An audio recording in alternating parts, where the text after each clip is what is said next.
자, 여러분 반갑습니다. 강당과 현장에서 수십 년간 건축을 연구해온 제 입장에서 늘 머릿속을 맴도는 흥미로운 질문이 하나 있어요.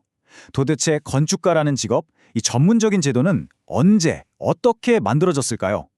오늘 이 시간 우리는 전후 대만 건축 제도가 형성된 그 혼란스럽고도 역동적인 역사의 족보를 하나하나 파헤쳐보려고 합니다. 얽히고 설킨 이 두 혈통의 이야기, 함께 시간 여행을 떠나보시죠. 이 이야기를 제대로 시작하려면 도발적인 문장 하나를 짚고 넘어가야 합니다. 아시아인 최초로 프리츠커상을 수상한 거장 왕슈, 다들 아시죠? 그가 이렇게 말했습니다. 현대 건축이 단지 전문적인 제도만을 의미한다면 차라리 내 자신을 아마추어라 부르겠다. 어떠신가요? 이 짧은 한마디가 우리가 흔히 말하는 전통적인 장인 정신과 차가운 현대 관료주의 사이의 그 팽팽한 긴장감을 아주 정확하게 찌르고 있죠. 결국 우리의 핵심 질문은 이겁니다. 우리 건축가들은 도대체 뭐 하는 사람들입니까? 고상한 문화예술가일까요? 아니면 도면 그리고 법규 따지는 기술적 관료일까요?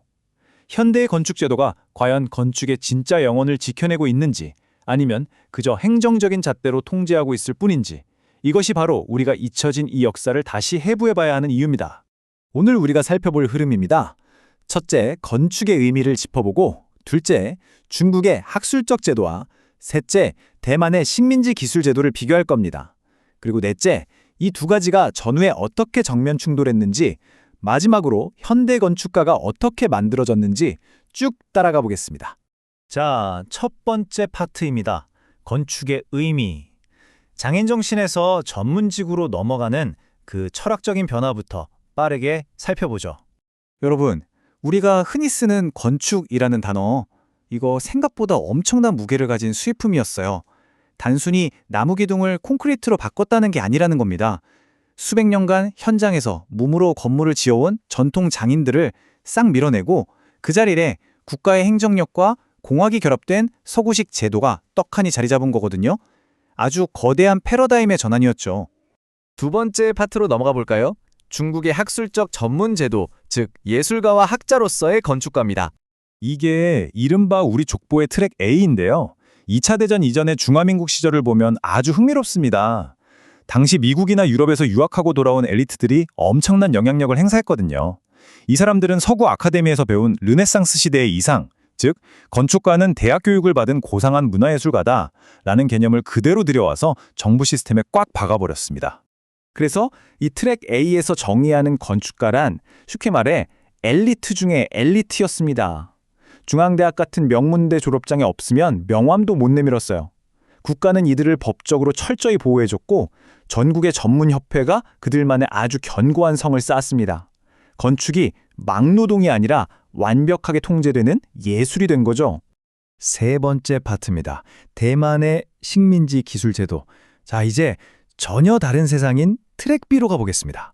같은 시기 바다 건너 대만은 일본 식민 통치 아래서 완전히 다른 길을 걷고 있었습니다. 당시 일본 총독부가 대만에 우아한 예술가를 치우고 싶어 했을까요? 천만에요. 그들에게 당장 필요한 건 전염병을 막고 도시를 짤 현장의 손발이었습니다. 그래서 고급 대학이 아니라 도면 그리고 실물을 띄는 직업학교, 즉 실업학교를 통해 인력을 마구 찍어냈던 겁니다.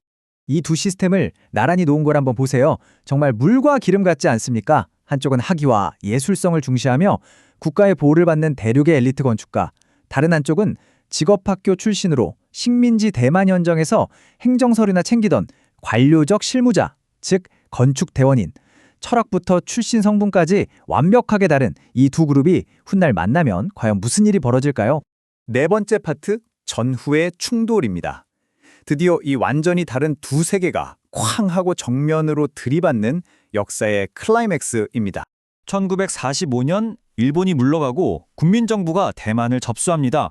그리고 1947년에 대륙에서 쓰던 아주 엄격한 기사법을 대만 섬 전체에 그대로 들이밀어요. 대학 학위를 강제하는 엘리트 법안이었죠. 대만 현지에서 평생 건물을 지어오던 실무자들 입장에서는 어떻게 됐을까요? 하루아침에 졸업장 하나 없다고 자신의 모든 경력이 불법으로 전락해버린 겁니다.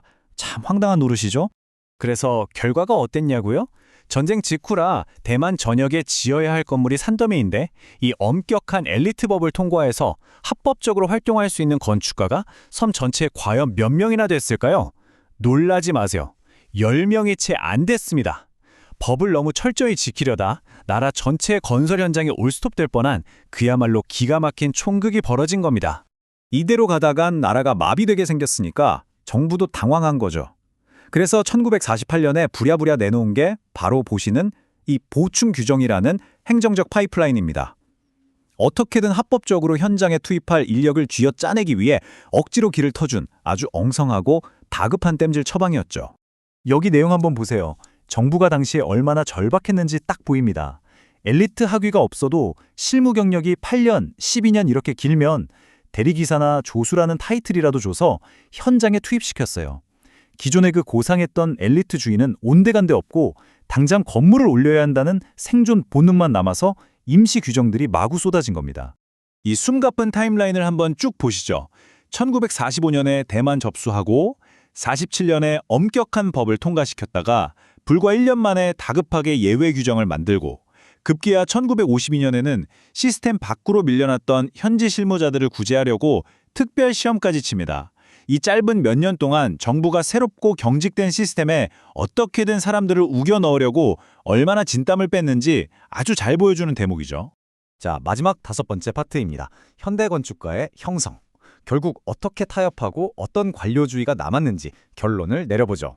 학자로서 제가 보기에 가장 흥미로운 슬라이드가 바로 이겁니다.